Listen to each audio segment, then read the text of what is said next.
Fala galera, Jesuscop, muito feliz que você está aqui para assistir a primeira pregação da nossa série Jesus Brother. Foi uma série ministrada aqui na família Jesuscop e para todos que participaram nós demos o Jesus Brother, o devocional, e eu queria também dar para você através de um PDF. Então é só você clicar no link que vai aparecer aqui e baixar o seu devocional para você poder fazer um mês aí no livro de Tiago. Eu tenho certeza que isso vai transformar a sua vida. Vamos lá para a pregação? Abra sua Bíblia no livro de Tiago, então, no capítulo de número 1. Tiago, capítulo de número 1. É lá no finalzinho, é um dos últimos livros do Novo Testamento. Tiago, capítulo de número 1.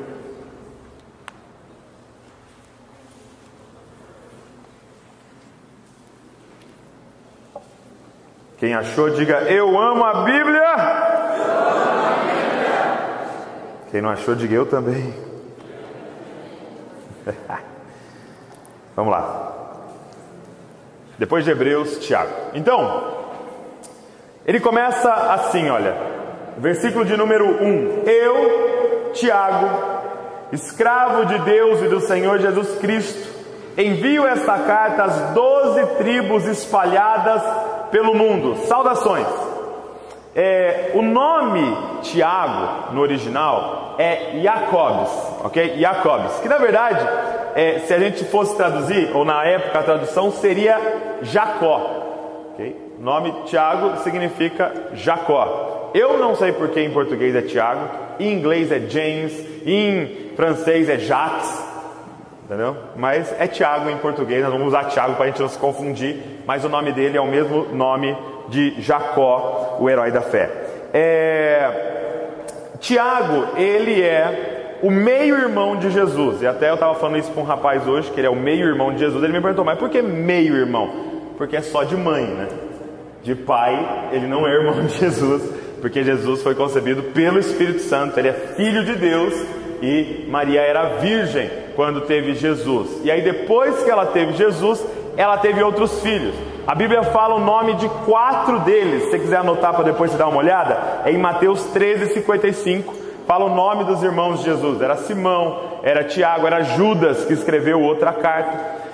Se você for dar uma pesquisada, tem uma galera que vai falar que Tiago não era irmão de Jesus. Por quê?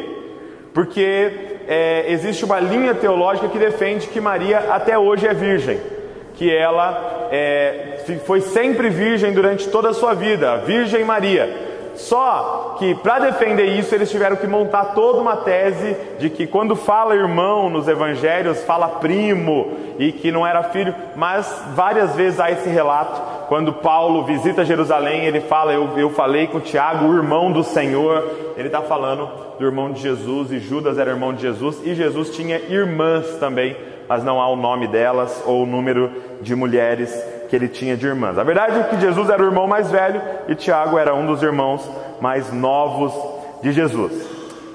Se você ler João, capítulo número 7, verso número 5, você vai ver algo assustador, que os irmãos de Jesus não criam nele. Em João 7, eles estão meio que debochando de Jesus. Eles estão dizendo assim: você está falando que você é o Messias, então você deveria ir para Jerusalém agora na festa, porque todo mundo que fala que é o Messias tem que aparecer lá. Lá é o lugar para você estar. E Jesus falou: não é chegada a minha hora. E aí João 7, verso 5 diz: e os seus irmãos não criam nele. Na verdade, Maria e os irmãos e as irmãs, uma vez Jesus estava ministrando numa casa, a casa lotada, ele curando todo mundo, aquele avivamento, e eles foram lá tentar tirar Jesus de lá, como se ele estivesse louco, como se ele estivesse fora da casinha, porque ele começou o seu ministério. E é o momento que ele diz: quem é meus irmãos? E quem é minha mãe? Senão esses que fazem a vontade do meu Pai. Naquele momento ele estava começando um desligamento para eles entenderem: eu não vou mais fazer o que vocês querem, eu não vou mais poder fazer a vontade de vocês, agora eu preciso entrar num novo nível onde eu vou fazer a vontade do meu Pai. Não, agora não tem mais mãe, não tem mais irmãos, agora os meus irmãos são aqueles que fazem a vontade do meu pai. Ele estava iniciando essa jornada como o Messias.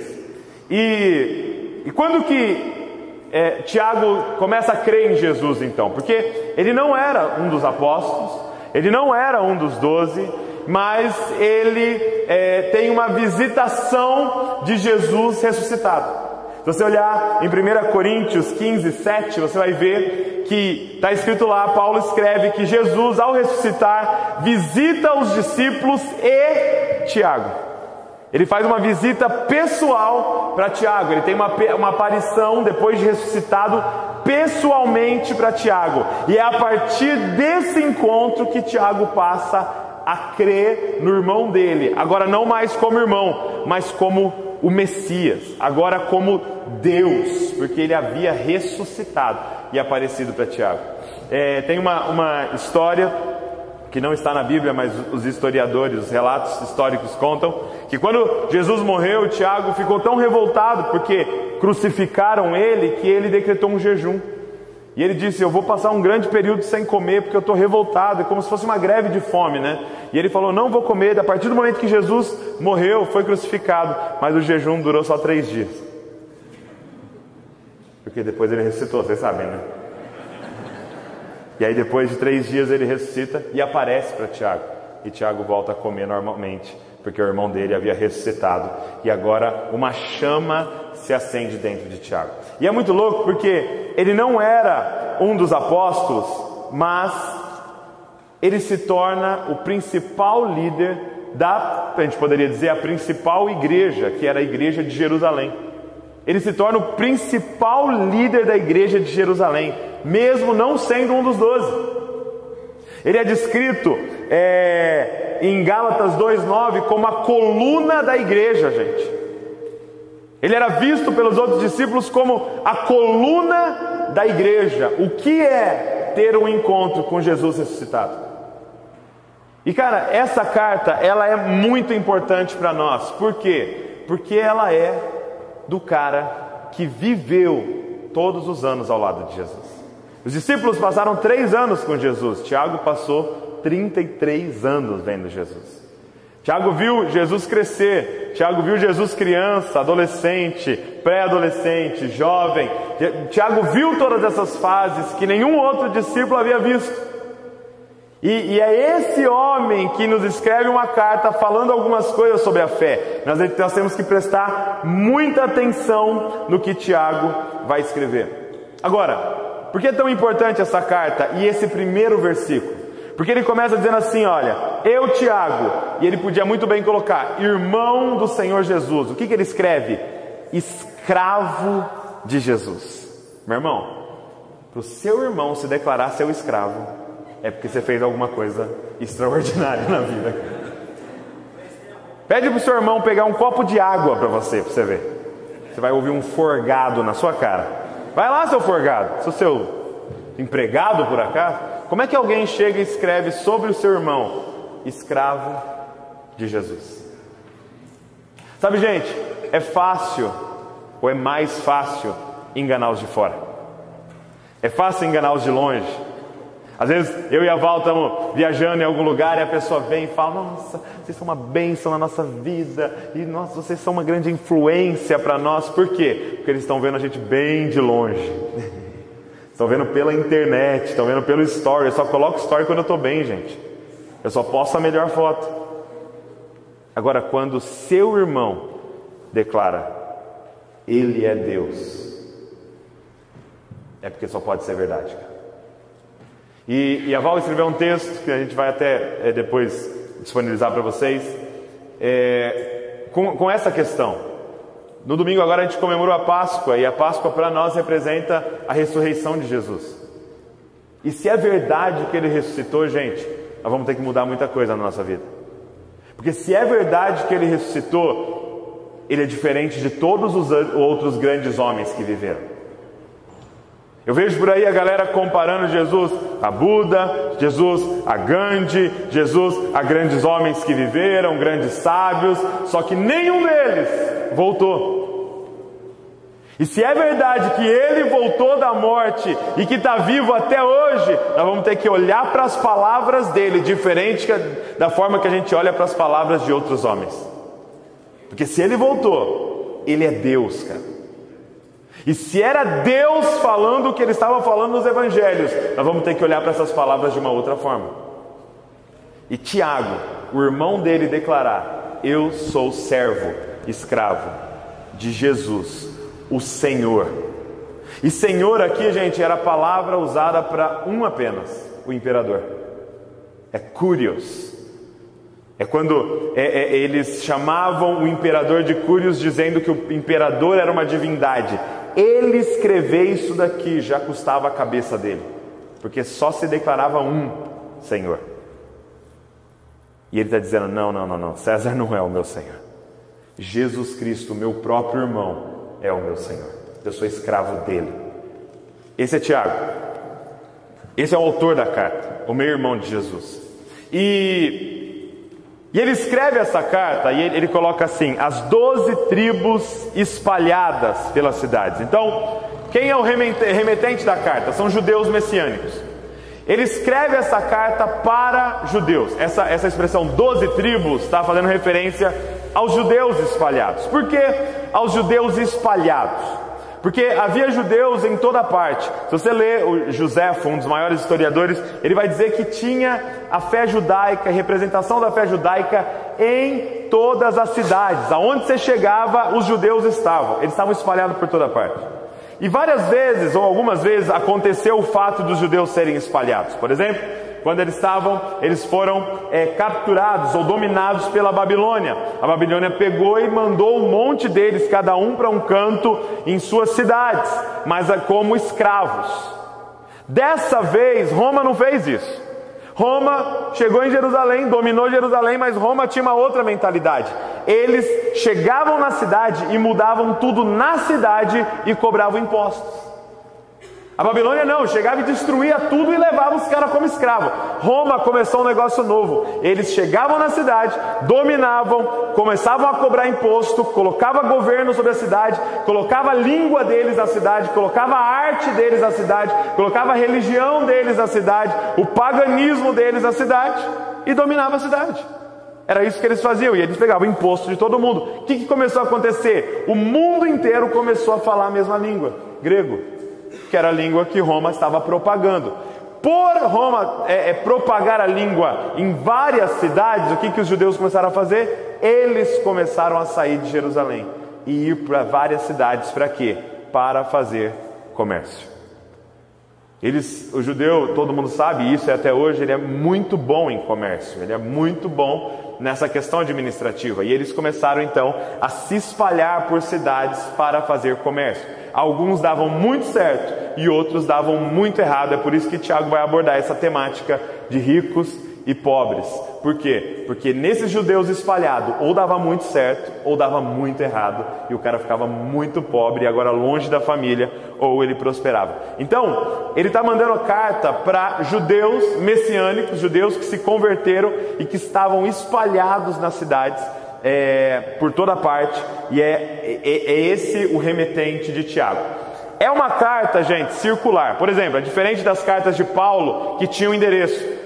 Paulo começa dizendo: aos santos que se reúnem em Roma. Ou ele começa: ao meu filho Timóteo. Eram cartas bem específicas. Tiago não coloca nada disso. Por quê? Porque era uma carta circular. Era uma carta para ser lida nas igrejas. É por isso que ela é tão importante para nós. E é por isso que ela serve tanto para nós.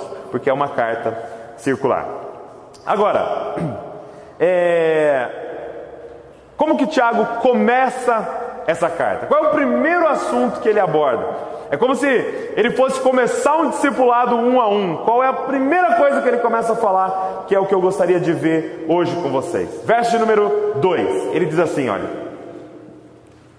meus irmãos, considerem motivo de grande alegria sempre que passarem por qualquer tipo de provação, pois sabem que quando sua fé é provada, a perseverança tem a oportunidade de crescer. E é necessário que ela cresça, pois quando estiver plenamente desenvolvida, vocês serão maduros e completos, sem nada lhes faltar.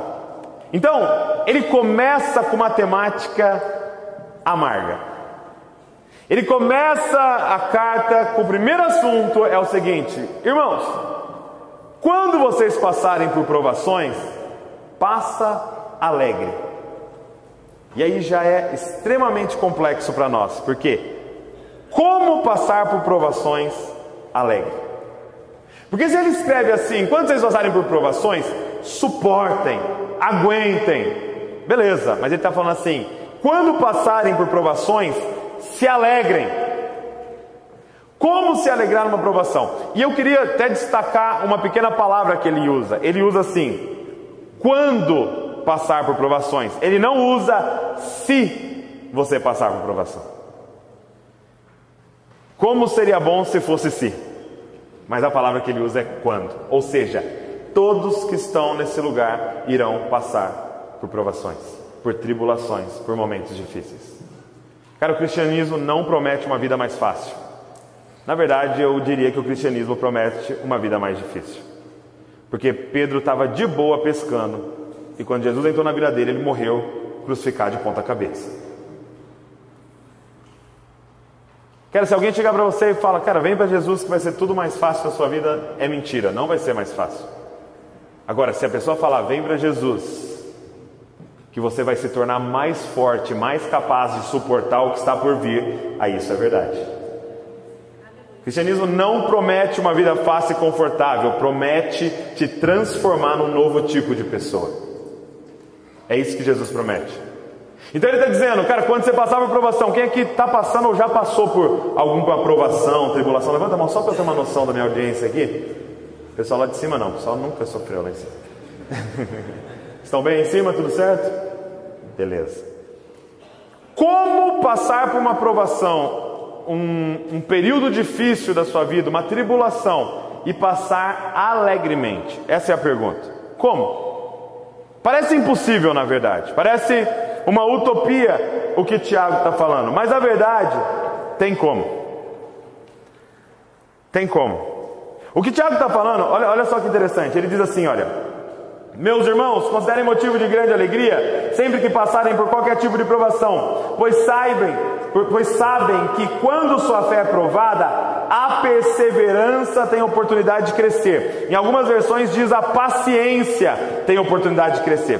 O que Tiago está dizendo é que quando a gente passa por provação, algo começa a crescer em nós: paciência, perseverança. E a palavra paciência aqui, eu até olhei ela no original, é rupomone. E rupo é embaixo, meno é permanecer. Então a ideia não é uma paciência passiva. Por exemplo, quando você está numa sala de espera do consultório médico, você tem que ter paciência, ainda mais se for no SUS. Você tem que ter paciência, porque você vai ficar um tempo lá esperando. Não, tem que ter paciência, tem que ficar. Não é esse tipo de paciência, é uma paciência ativa. Seria mais a persistência de um maratonista de terminar uma corrida, ou a persistência de um levantador de peso, de permanecer embaixo daquele peso, porque ele sabe que aquilo está fortalecendo ele. Seria mais ou menos isso. Tanto que a palavra significa permanecer embaixo. Então seria como se viesse um grande peso sobre você e você tem a persistência de ficar embaixo daquele peso. Agora, como fazer isso com alegria? Só tem um jeito, gente. Sabe, eu e a Val, há algum tempo, nós estamos praticando um novo esporte chamado CrossFit. Foi a Val que gritou, gente. E assim, gente, quando você começa a fazer CrossFit, geralmente as pessoas ficam bem chatas. Quem conhece alguém que faz CrossFit? Geralmente a pessoa começa a só falar disso, entendeu? Então tem que tomar cuidado. E você vira o quê? Um evangelista do CrossFit. Porque você está passando tanta dor que você quer levar pessoas com você e você fica: não, é legal, vamos lá que é legal, você vai gostar. Tem uma menina aqui no nosso meio, eu não vou falar o nome porque, né, não queremos expor em rede nacional as pessoas, que ela quase vomitou nos 5 primeiros minutos da primeira vez que ela... Não vamos citar nomes aqui, ok? Vamos apontar o dedo a ninguém. E é muito interessante, por quê? Porque o CrossFit, gente, implica em dor. O grande lance é que eles querem montar sempre um treino que o objetivo é que você não consiga terminar. Só que como é feito em grupo e é marcado o tempo, você fica olhando para os outros fazer e você fala, não, agora eu vou terminar, cara, não é possível, aquela menina terminou, eu vou terminar também. Aquele rapaz mais velho terminou, eu vou terminar. E aí você fica ali de uma certa competitividade e competindo com você, porque você fala, ontem eu fiz esse tempo, hoje eu vou fazer melhor. E cara, dói. Dói para você descer a escada, dói para você descer a ladeira. Agora, eu pergunto para você, como alguém paga para passar dor? Como que? E é muito louco, porque chega no final do treino, as pessoas estão destruídas, sem brincadeira. Toda vez que termina o treino, todas as pessoas estão deitadas no chão, e elas levantam, tem uma marca do corpo delas no chão, assim.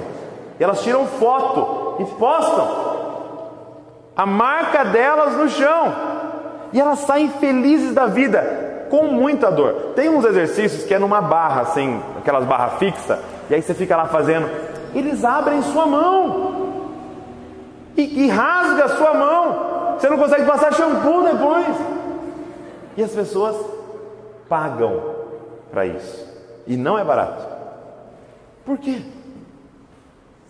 Essa é a pergunta, por quê? Por que a pessoa vai? Por que ela continua indo, passando dor? E o que nós precisamos entender é que qualquer tipo de situação difícil só tem um jeito de aguentar, é se houver algo chamado propósito. Grava isso na sua cabeça. A única coisa capaz de nos fazer suportar dores, cara, alegremente, é se o propósito por trás daquilo for maior do que a dor que você vai sentir. Se o propósito dentro de você crescer em você de tal forma que ele se torne maior do que a dor que você está sentindo, você é capaz de suportar alegremente, cara. Porque o propósito cresceu muito dentro de você. Um exemplo bem simples: você quer emagrecer. Esse propósito de emagrecer, enquanto ele não for maior do que sua vontade de comer pudim, não vai emagrecer. Quem está entendendo o que eu estou falando? Porque o grande lance é, na Páscoa, o que você percebeu? Eu não sou tão forte, ou eu não quero tanto assim emagrecer. Eu disse que eu queria, mas eu não quero tanto, porque a minha vontade de comer as coisas é maior do que a minha vontade de emagrecer.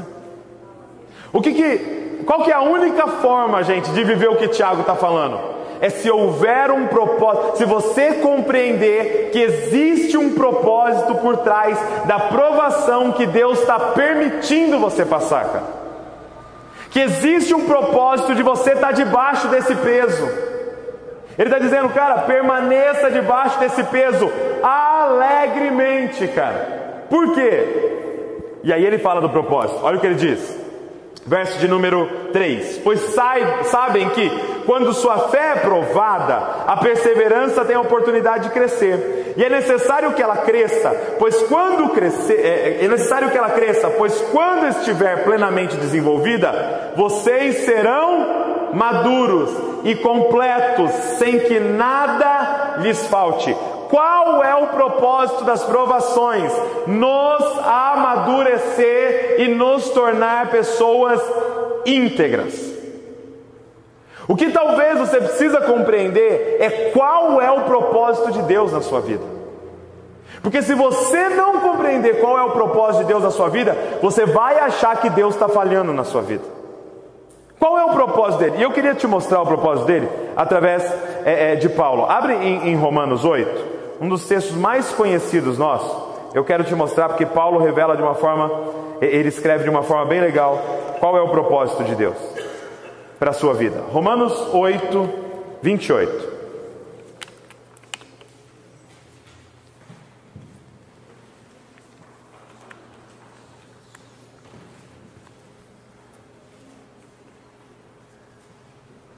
Romanos 8, 28. Olha só. Qual é o propósito de Deus nas nossas vidas?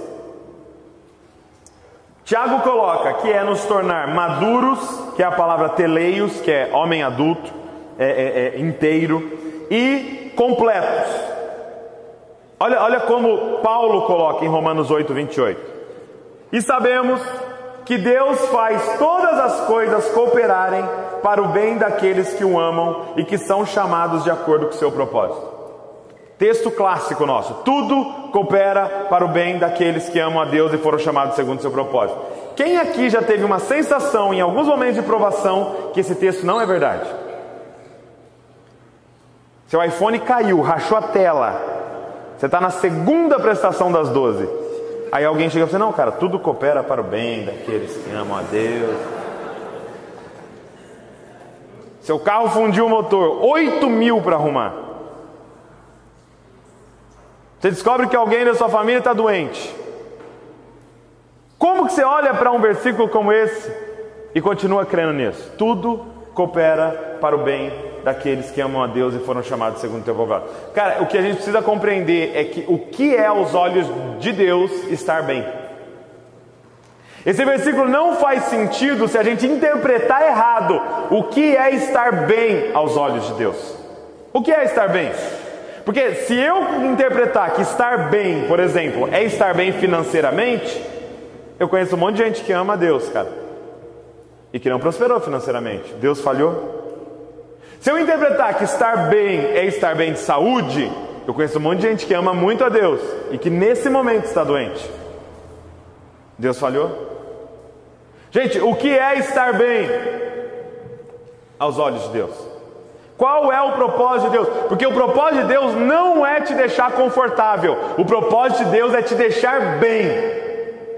Agora, o que é estar bem? E aí Paulo responde no versículo seguinte: pois Deus conheceu de antemão os seus e o predestinou para se tornarem semelhantes à imagem de seu Filho, a fim de que ele fosse o primeiro entre muitos irmãos.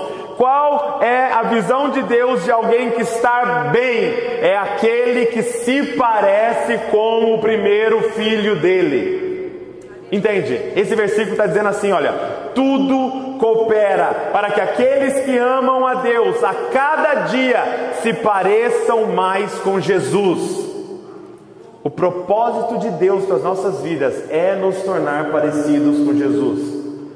E Ele é o seu Pai. Ele não vai deixar você confortável. Ele quer te deixar bem. E bem aos olhos dele é alguém que se parece com o primogênito dele. Porque qual é o sonho de Deus? Qual é o desejo de Deus? Ter uma família cheia de filhos parecidos com o seu primogênito. Então, se você é novo aqui, se você está entrando nessa caminhada cristã, já entenda qual é o propósito do seu Pai. É te deixar bem. O propósito do seu Pai não é te deixar confortável, como todo bom pai. Bom pai não é quem coloca o filho numa bolha.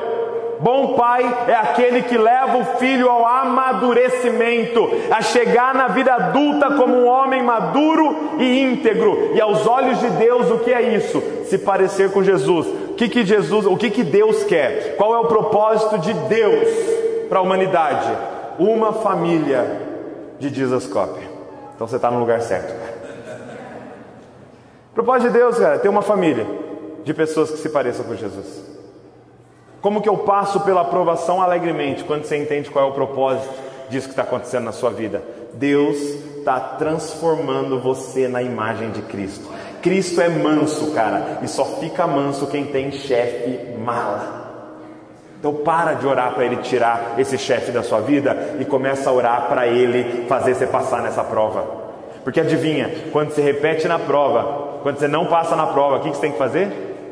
Ela de novo. É por isso que você está no quinto chefe mala. Porque você não passa na prova, cara.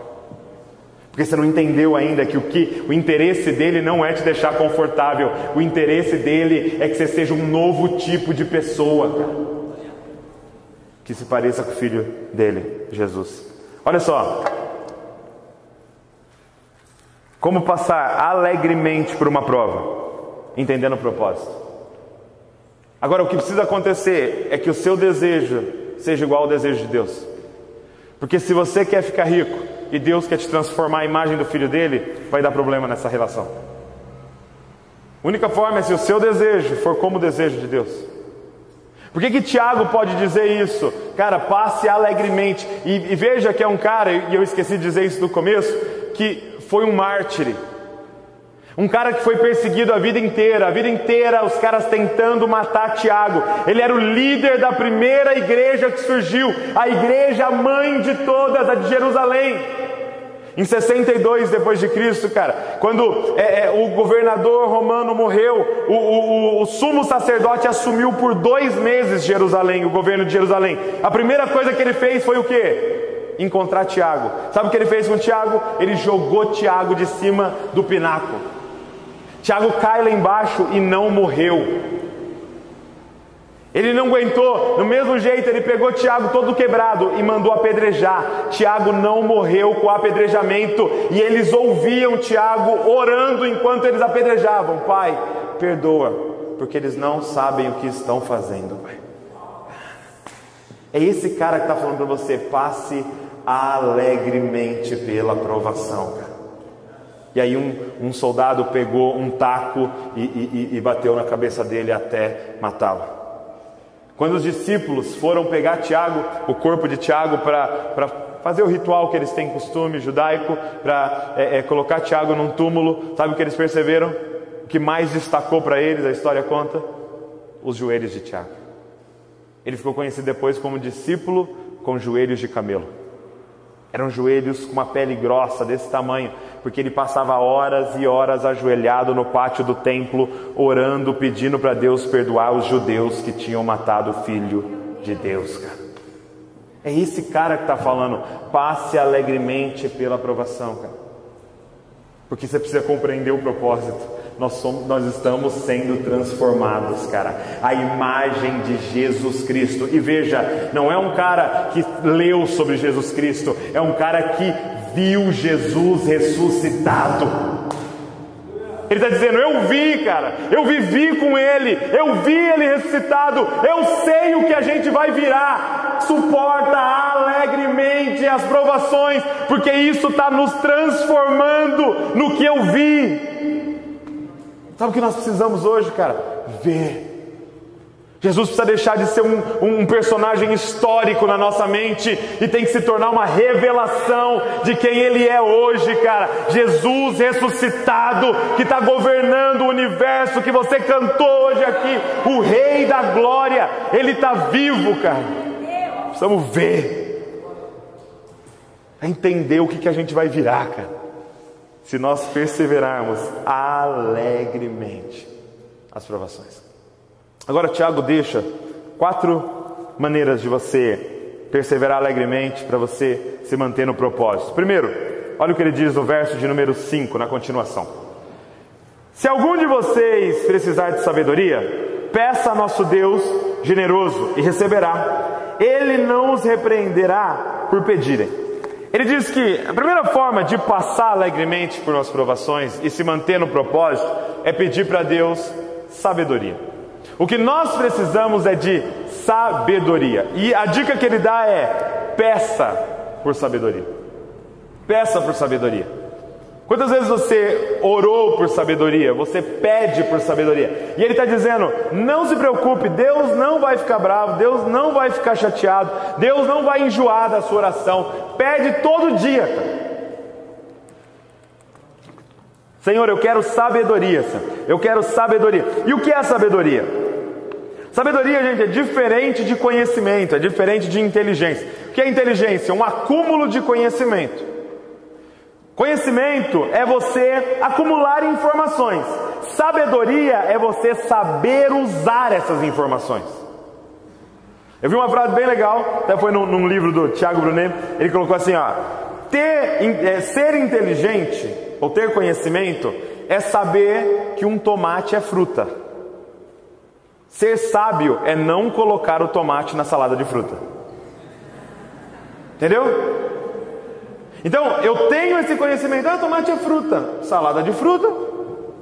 Não. Agora, quando eu tenho conhecimento e sei usar o conhecimento, se chama sabedoria. Então, o que eu diria é que muitos daqui não precisam de mais conhecimento, você precisa de sabedoria. Você tem que saber aplicar o que você já sabe, cara.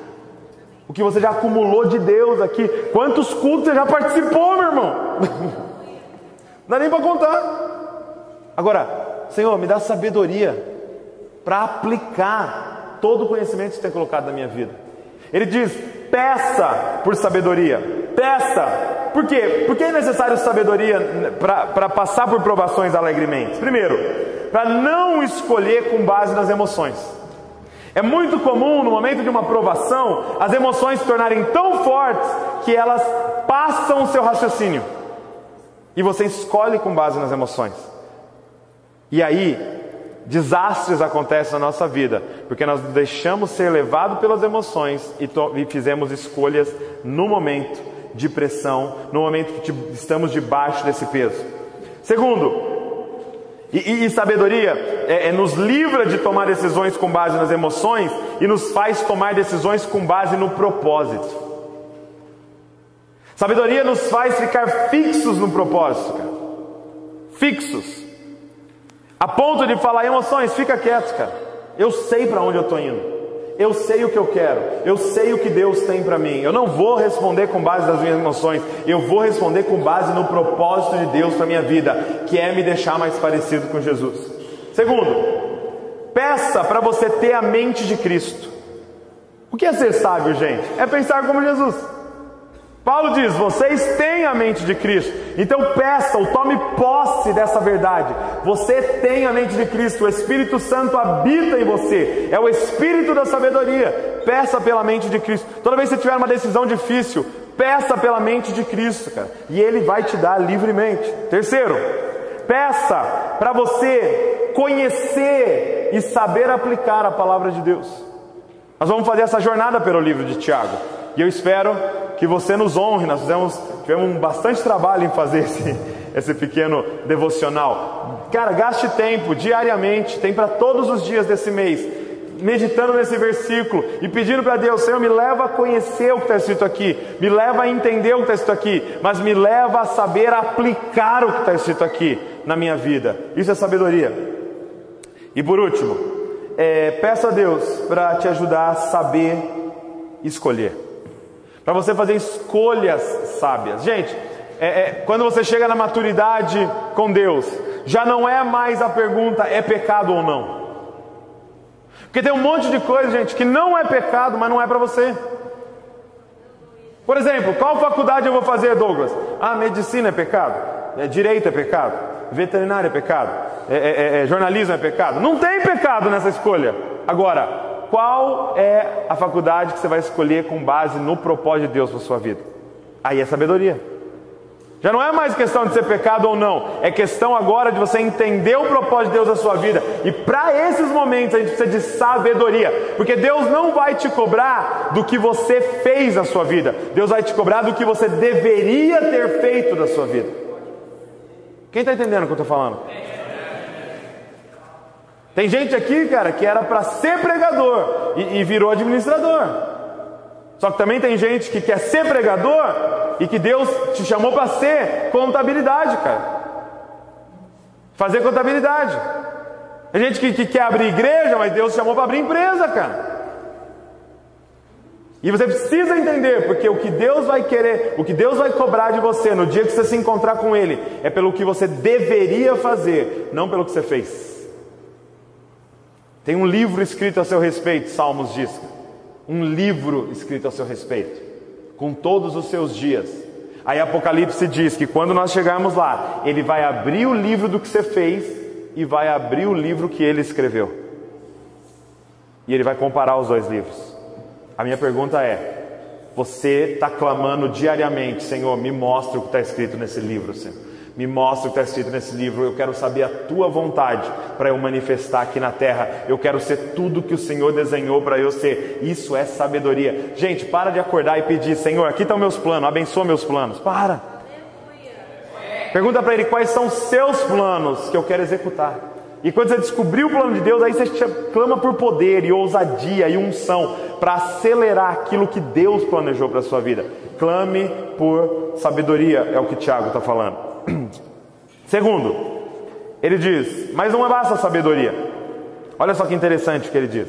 Ele continua assim no verso de número 6: Mas quando pedirem, façam-no com fé, sem vacilar, pois aquele que duvida é como a onda do mar, empurrada e agitada pelo vento. Ele não deve esperar receber coisa alguma do Senhor, pois tem a mente dividida e é instável em tudo o que faz. Cara, ele está dizendo, se você não tiver fé, nem pede, cara, nem sabedoria, não pede nada, porque você não vai receber nada, porque para receber de Deus você precisa de uma coisa, fé. E o que é a fé, gente?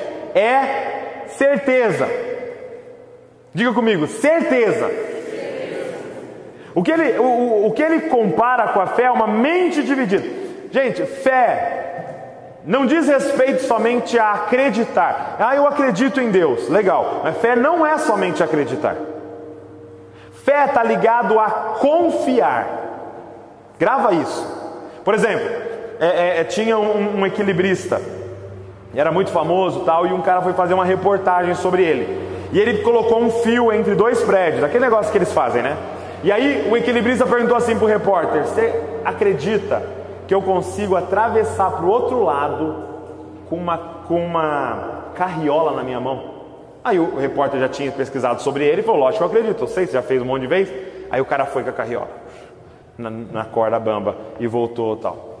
Aí ele falou assim: agora, você tem coragem de subir na carriola para eu levar você? Ele disse: não. Agora eu te pergunto, ele tem fé naquele equilibrista? Não. Quem está entendendo o que eu estou falando? É um lance que você fala para mim: eu acredito em Deus, com a minha conta bancária cheia. Cara, você confia nele. Porque ele está dizendo assim, sabe qual é o único jeito de passar por provações alegremente? Se você dormir tranquilo, sabendo que você tem Pai. E que seu Pai é bom, que seu Pai é soberano, todo poderoso e nunca vai deixar nada acontecer com você que não estava nos planos dele e que não é para o seu bem. Cara, ele diz aqui no final: toda boa dádiva vem de Deus, cara. Você confia nele. Fé, cara. Fé é certeza. Fé, gente, o que ele está dizendo sobre fé é ter uma mente focada em um só propósito. Porque qual é o oposto de fé para Tiago? É ter uma mente dividida. Ele coloca assim, olha, uma mente dividida é ter dúvida. O que é mente dividida? É quando nós alternamos de propósito. É quando um dia a gente quer uma coisa e no outro a gente quer outra. É como eu brinquei, num dia eu quero emagrecer, no outro dia eu quero comer tudo. É alternar de propósito, cara. O que ele está dizendo? Cara, se você for pedir, pede com certeza. Ou seja, pede focado naquilo que você acredita, cara. Na verdade, gente, mente dividida você não consegue nada na vida. Tem um provérbio russo que diz: se você perseguir 2 coelhos, você não vai pegar nenhum. Se você quiser o céu, mas também quiser a terra, você não vai ter nem o céu e nem a terra. Agora, se você focar só no céu, Ele vai te dar a terra por herança.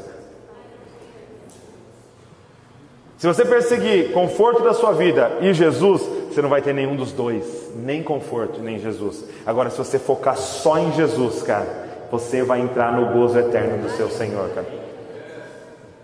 Fé é esse foco no propósito que Deus tem para a sua vida. Sabe qual é a comparação que Tiago usa? Ele diz assim: alguém com dúvida ou alguém com a mente dividida é como as ondas do mar. Olha que interessante a ilustração que ele traz para a gente. É como as ondas do mar. O que são as ondas do mar? Algumas características sobre as ondas do mar. Primeiro, as ondas do mar, elas estão sempre agitadas. E é a característica de pessoas com mente dividida. Sempre agitado, cara. Sempre tribulado, sempre ansioso, sempre mal. Por quê? Porque cada dia ele quer uma coisa.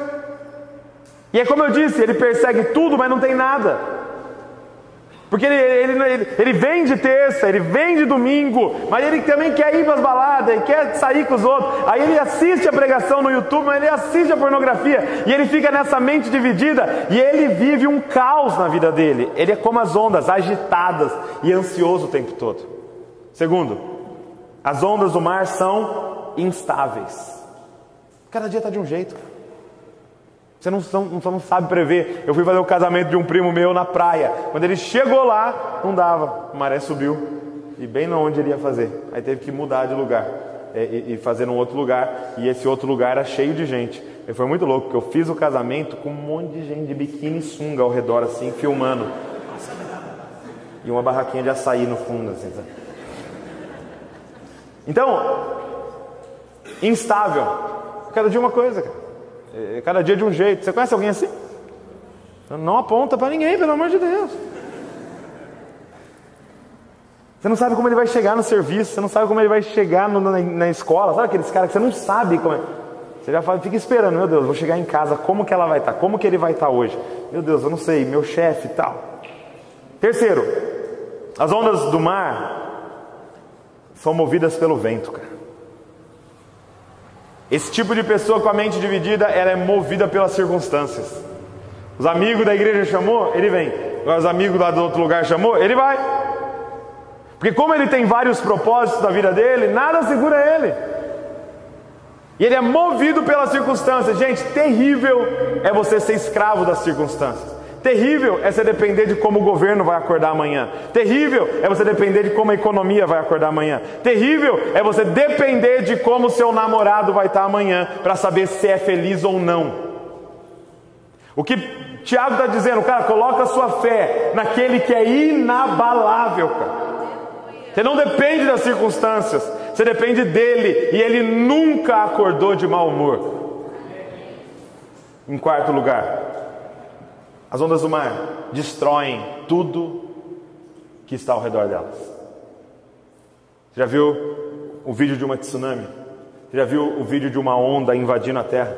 Começa a destruir absolutamente tudo. São pessoas destrutivas, cara. Quem está ao redor delas, elas começam a destruir por causa da sua instabilidade. E por último, são pessoas que variam entre altos e baixos. O que é a onda, gente? É aquela que sobe e vai lá embaixo, e ela sobe e vai lá embaixo. São pessoas que alternam entre céu e terra, céu e terra, propósitos do céu, propósitos da terra, propósitos do céu, propósitos. Por que ele está dizendo isso? Porque ele está escrevendo para esses judeus espalhados que foram para cidades para ganhar dinheiro, e esses judeus messiânicos ficavam alternando entre esses propósitos, céu e terra, céu e terra. Ele está dizendo, cara, se você não tiver fé, se você não tiver firmado no propósito de Deus na sua vida, você não vai passar por tribulações, cara, alegremente, mas elas vão fazer você sucumbir. Terceiro, primeiro, sabedoria. Segundo, fé. Terceiro, ele diz assim, olha na continuação do texto, verso de número 9. O irmão que é pobre tem motivo para se orgulhar, porque é digno de honra. E o que é rico deve se orgulhar, porque é insignificante. Ele murchará como uma pequena flor do campo. O sol quente se levanta e a grama seca. A flor perde o viço e cai. A beleza desaparece. Da mesma forma murchará o rico com todas as suas realizações. Sobre o que ele está falando? Sobre a finitude da vida. Tiago está falando, cara, você que é pobre, fique alegre, porque é só um período de tempo, e essa pobreza ainda está fazendo você ficar mais parecido com Jesus. Você que é rico, se orgulhe, porque mesmo tendo esse monte de coisa, você não é nada, porque é igual o sol que murcha uma flor e ela desaparece no outro dia. Ele está dizendo, cara, você quer estar firme no propósito, entenda que o nosso foco é na era vindoura, o nosso foco não é nessa era. O nosso foco é na vinda do reino de Deus em sua plenitude. Nós não estamos acumulando tesouro aqui, nós queremos acumular tesouro lá, cara. Quem está entendendo o que eu estou falando? Jesus não falou, gente, que acumular tesouros era errado. Jesus falou que era idiotice acumular aqui. Imagina o seguinte, você vai morar nos Estados Unidos para trabalhar. Você vai morar lá 1 ano, tá? E você vai ganhar um salário de $50 mil por mês, tá bom? 50 mil? Tá bom. E você vai morar lá 1 ano, que é tipo um trabalho que você vai fazer de 1 ano, e você vai voltar depois de 1 ano e passar o resto da sua vida no Brasil. Eu te pergunto, você compraria uma casa de $1 milhão nos Estados Unidos? Hã? Você compraria uma Ferrari nos Estados Unidos? O que você faria? Vamos ver se é sábio. O que você faria? Mandava tudo no Brasil. Você vai passar o resto da vida aqui. Você ia pegar, o mínimo possível para você sobreviver naquele lugar e conseguir fazer o trabalho, e pegar todo o resto e mandar para onde você ia passar o resto da sua vida. Quem está entendendo o que eu estou falando, cara? Cara, você está acumulando tesouro aqui. Ele está dizendo, envia para lá. Agora, como é que eu envio, Douglas? Através dos caixas bancários. Quem são os caixas bancários, cara? Os pobres, cara. Os necessitados. As pessoas. Está sentado do lado de um caixa bancário do reino de Deus. Compra um livro para ele no final.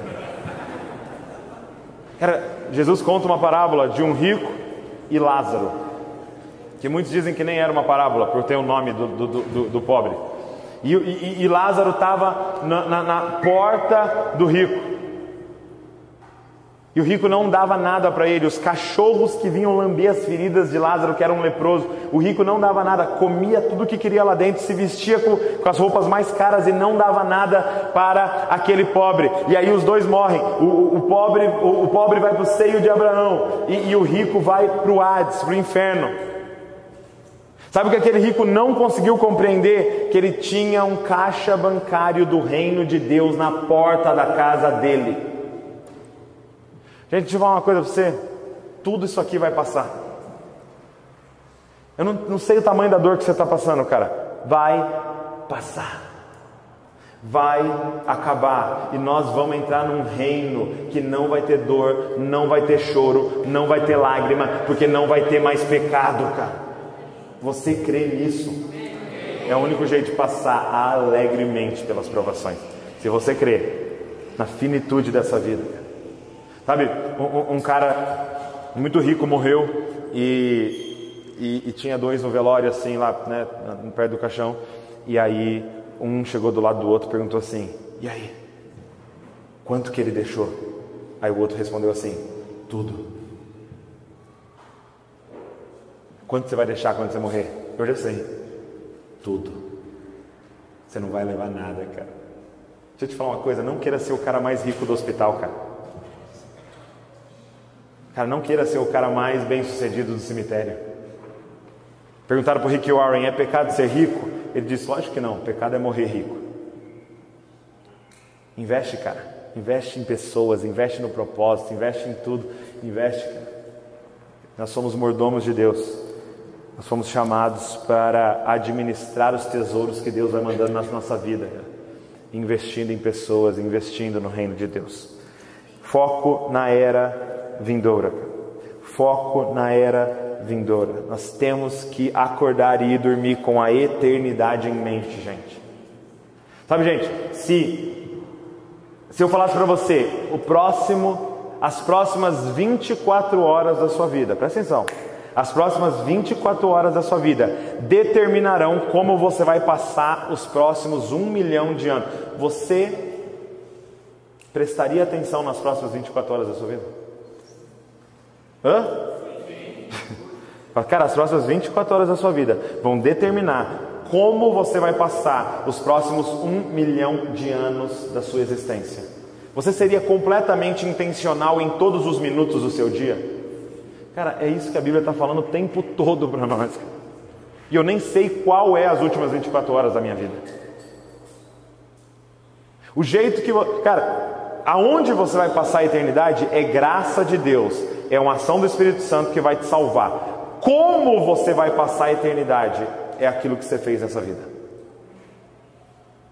Não pense, gente, que Abraão e o ladrão da cruz vão passar a eternidade da mesma forma. Porque foram dois estilos de vida.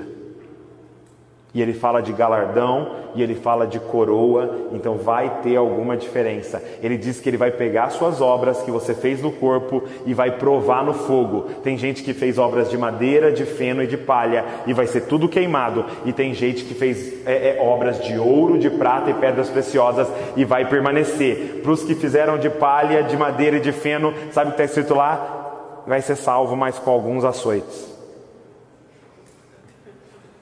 Isso não te preocupa, cara? A forma que você está vivendo importa de como você vai passar a sua eternidade.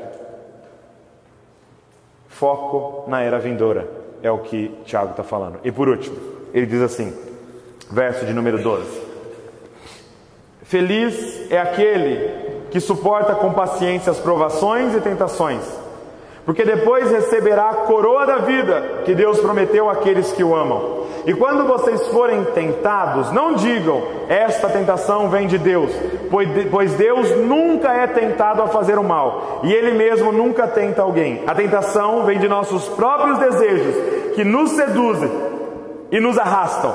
Esses desejos dão à luz o pecado, e quando o pecado se desenvolve plenamente, gera a morte. A última coisa que Tiago deixa para a gente suportar as provações é santidade.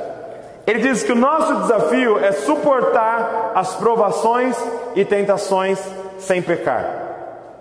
Provação, gente, é diferente de tentação, e ele faz uma diferenciação aqui. Provação geralmente está ligado à escassez de alguma coisa, ok? A escassez de saúde, a escassez de dinheiro, a escassez de alegria, a escassez de pessoas perto de vocês. Geralmente provação está ligado a alguma coisa que está faltando na sua vida, e isso pode ser permissão de Deus. Deus nos prova, ok? Deus nos prova. Então, ser provado vem de Deus. Agora, quando estamos no meio da prova, aparece alguém chamado Satanás com uma proposta para você fugir da prova, com uma proposta ilegal para você fugir da prova. Essa proposta se chama tentação. Quem está entendendo? Por exemplo, um marido, a esposa dele pode ficar doente e por um período ele ter que ficar sem ter relações sexuais. Sim, isso é uma provação. Ela ficou doente e ele vai ter que passar 6 meses sem ter relações sexuais, por exemplo, com ela. Provação, ele vai ter uma escassez na vida dele. O que é tentação? É o diabo tentando colocar uma oferta para ele fugir da provação que Deus colocou. Quem está entendendo? Agora, se eu fosse fazer uma imagem para você, seria mais ou menos assim: Deus, gente, é o professor, nós somos o aluno. Deus está aplicando uma prova para você passar e ir para o próximo nível. Quem é o diabo? É o amigo ao lado tentando te passar cola. Entendeu? É o amigo ao lado tentando falar: cara, eu tenho um jeito aqui de você passar por essa prova mais fácil aí. Vê uma pornografia, cara, vai ficar muito mais fácil passar por essa prova. Cara, faz esse negócio ilegal, você vai ganhar uma grana, vai passar fácil pela prova. É ele sempre dando um atalho. No deserto, Jesus passa 40 dias no deserto. Esses 40 dias era uma provação de Deus. Ele estava de jejum, ele estava com fome, e de repente aparece o tentador, e ele faz uma proposta ilegal para ele sair da aprovação de Deus e não ser aprovado porque pegou um atalho. Quem está entendendo? Agora, presta atenção. O trabalho de tentar a gente é somente 50% do diabo. 50% é nossa culpa. Porque o que Tiago vai escrever aqui? Que cada um é tentado pelo seu mau desejo. Ou seja, o diabo só consegue te tentar com uma coisa que já está dentro de você. Por que Deus não pode ser tentado? Porque não tem nada dentro dele que daria a oportunidade para o inimigo fazer uma proposta ilegal para ele. Não tem nada mal dentro dele que ele queira. E é por isso que ele nem consegue tentar ninguém, porque ele não consegue propor nada mal para você. Agora, nós temos algumas coisas dentro de nós. Então, para alguém que não se importa com dinheiro, aparecer com ele com uma proposta ilegal relacionada a finanças, não é tentação. Para alguém que não tem problema com glutonaria, aparecer para ele com uma forma de comer exageradamente, não é tentação. Para uma moça heterossexual que gosta de homem, o diabo aparecer com uma menina linda perto dela, não é tentação. A tentação está sempre ligado a um mau desejo dentro de você. E é muito louco, por quê? Porque a tentação revela, é um grande diagnóstico de quais são os maus desejos ou cobiças, em algumas versões, que habitam dentro de nós. Qual é a cobiça que habita dentro de você? Qual é o mau desejo? Aonde pega para você? E cara, você quer vencer? Descubra aonde pega para você. Se conheça, cara. Você sabe, cara, o que te tenta. E é ali que você tem que ter uma luta muito maior. É ali que você tem que fugir. É ali que você tem que montar estratégias junto com o Espírito Santo para você se livrar dessas tentações e andar em santidade. Você sabe que o problema é quando você fica sozinho, cara, com o seu computador. Você sabe que o problema é quando você leva a sua namorada às 11 da noite no seu carro para a casa dela, mas para uma esquina antes. Você sabe que o problema é quando você fica sozinho com o dinheiro do fulano. Você sabe qual é o seu problema. Você sabe o que pega para você. Não dá nem para culpar 100% o diabo, porque ele só consegue trabalhar com o material que está dentro de você, cara. O que nós precisamos, gente? Matar isso que está dentro de nós. Na oração do Pai Nosso, ele fala: Senhor, nos livra das tentações e do maligno. Ou seja, ele está falando: Senhor, me livra do diabo e de mim mesmo, que eu diria que é até pior que o diabo. E olha a explicação que ele dá. Ele diz assim: esse mau desejo que existe dentro de você, ele te seduz. E quando ele te seduz, ele concebe. Ele usa a figura de uma gestação, gente. Por quê? Porque o pecado primeiro é gerado dentro de você e ele começa a crescer dentro de você. De forma muito prática, o que é isso? É quando você começa a imaginar que você vai cometer aquele pecado. É quando você começa a projetar, deixar a sua mente devagar, cara. Nossa, imagina se eu pegasse aquele dinheiro, ia dar para eu comprar o iPhone que eu estava querendo e um tênis e tal. Você não está só aqui na sua cabeça, está lá deitado na sua cama, de boa. Imagina se eu aceitasse aquela propina. Imagina se eu pedisse para alguém fazer o trabalho da faculdade para mim, eu ia ficar tão de boa tal. E você começa a projetar, cara. O que é isso? Você concebeu a parada. Foi fertilizado, cara, a parada. E agora está crescendo dentro de você. E o que Tiago vai falar que é só uma questão de tempo de ele nascer, cara, crescer e te matar. Eu queria propor algo para vocês hoje. Abortem, cara. Jesus vai falar: dentro de vocês já é pecado. Ouviram o que foi dito pelos antigos? Não adulterarás. Eu, porém, vos digo: se você em seu coração olhar de forma impura, se você olhar de forma impura para uma mulher e em seu coração você se deitar com ela, você já cometeu adultério. Jesus está falando, cara, o bebê aí dentro já é um bebê, ok? A Vanessa está grávida, a gente não está vendo o bebê, mas ele já está lá, ele já existe e já tem nome. É só questão de tempo de ele sair. Mas eu queria propor algo para vocês: aborta. Aborta esse plano, cara. Aborta essa projeção que você está fazendo na sua cabeça. Sabe por quê? Presta atenção. Quando José estava trabalhando para Potifar. Quem lembra a história? José trabalhando para Potifar. E de repente a mulher de Potifar começa a dar em cima de José. E ela faz uma proposta: deita comigo. Meu pai fala assim, né? Deita-te comigo, Zezinho. A Potifera, né? E aí um dia, sabe o que ela fez? Armou toda a situação. E cara, ela fazendo a proposta: deita comigo, cara. Vamos, meu marido está viajando, está de boa. Vamos lá, tem um lugar ali que ninguém vai ver. Deita comigo, deita comigo. E ela tava, o que estava acontecendo com José, cara? Ele estava sendo tentado. Ele estava sendo tentado. E aí existiu o desejo dentro dele? Com certeza, porque depois ele casou e teve filhos. Ele era um homem. Só que José não concebeu. Como é que eu sei disso? Sabe por quê? Porque um dia ela arma toda a situação, ela manda todos os servos irem embora mais cedo, fica ela e José, e ela chama José. José não sabia disso, e de repente ela ataca José, ela pula em José, a ponto dele ter que sair e deixar a capa. Naquele momento, sabe o que ele teve que fazer? Reagir. Não dá tempo de pensar. Foi 1 segundo, foi 2 segundos. Agora, a gente consegue agir com base nos nossos raciocínios. Não vou deitar com ela, porque senão ele vai descobrir, aí ele vai me matar, ou ele vai até me castrar, e aí eu posso não sei o que e tal, né? Se eu estou pensando, deita-te comigo amanhã, eu fico aqui. Agora, se ela te agarrou, não dá tempo de pensar. Você tem que reagir. E a gente, presta atenção aqui, cara. A gente sempre reage com base naquilo que a gente já projetou na nossa mente. Porque você já tinha concebido, a oportunidade só fez nascer o pecado. Se você já estava deitado no seu quarto, já imaginando, no momento em que o diabo colocar a situação, você vai reagir com base no que você já projetou. E eu sei que ele estava aqui na mente dele: eu não vou deitar com ela, eu não vou deitar com ela, cara, eu tenho que honrar Deus, eu sou filho de Deus, eu sou servo de Deus, eu não vou deitar com ela. No momento em que ela atacou, ele reage com base naquilo que ele já projetou. Cara, aborta, cara.